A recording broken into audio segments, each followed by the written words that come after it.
हाँ, क्या हुई? कल हुआ तो क्यों, क्या हुआ? कल तो हम लोगों ने बताया था आप लोगों को।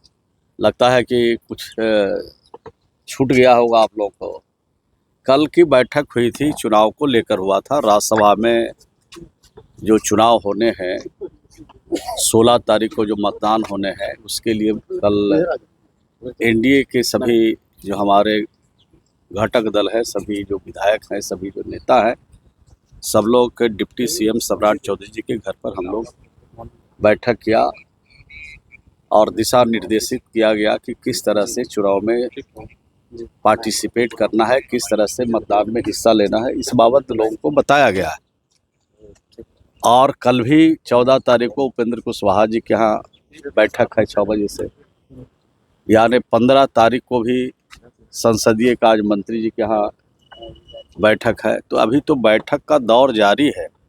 जब तक 16 तारीख का मतदान नहीं हो जाता है, जब तक रिजल्ट नहीं हो जाता है, तब तक शहर में विधायकों के बीच में, पार्टियों के बीच में गहमा-गहमी रहेगा ही।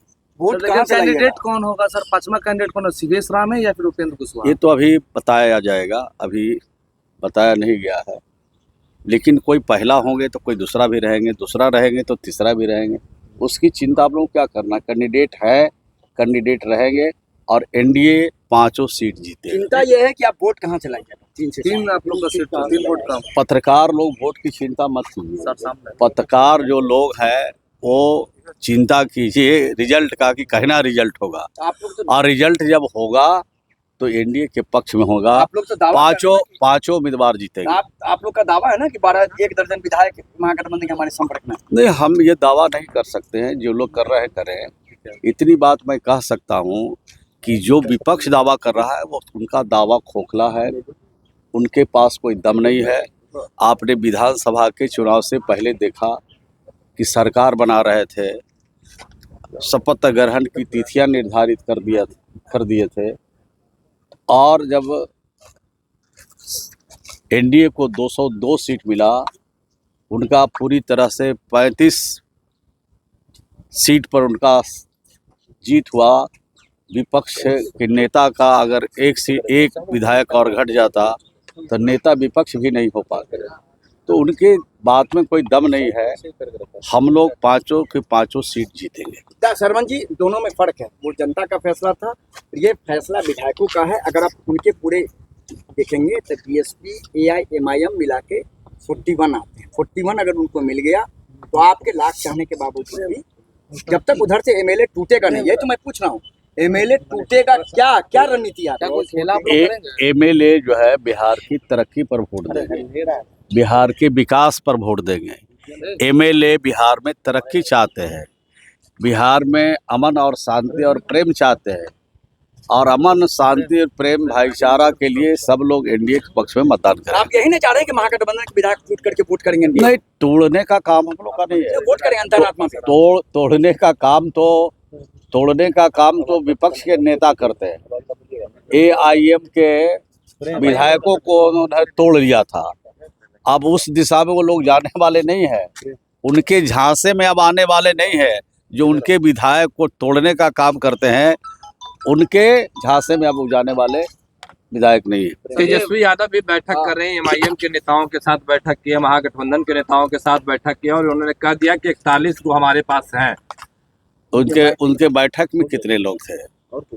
उनके मीटिंग में कितने विधायक पहुंचे थे?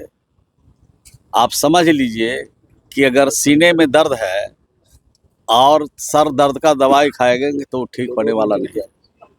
सर, ये पीएम है, पीएम ने ये कहा है कि जो एलपीजी गैस सिलेंडर को लेकर दहशत पैदा करने की कोशिश कर रहा है, कालाबाजारी करने वाले पर कार्रवाई की है, चेतावनी। निश्चित रूप से कार्रवाई होना चाहिए। और सिर्फ गैस से ये जुड़ा हुआ सिर्फ बात नहीं है। जितने भी कालाबाजारी करने वाले लोग हैं, जिस क्षेत्र में भी कालाबाजारी कर रहे हैं, उनके खिलाफ सख्त कार्रवाई होनी ही चाहिए। सरकार ने भी आश्वस्त किया कि कोई कमी नहीं है। पेट्रोलियम मंत्री ने भी कहा कि कोई कमी नहीं है। नहीं, जैसे कभी कभी हम लोग देखते हैं समाज में, क्या एक बार हुआ कि नमक खत्म हो गया। अब नमक कोई 1 बोरा ले जा रहा है, कोई 2 बोरा ले जा रहा है, लग रहा है कि नमक मिलेगा ही नहीं। तो इस तरह की पैनिक फैला करके लोगों के बीच में कालाबाजारी को बढ़ावा देने का काम किया जाता है।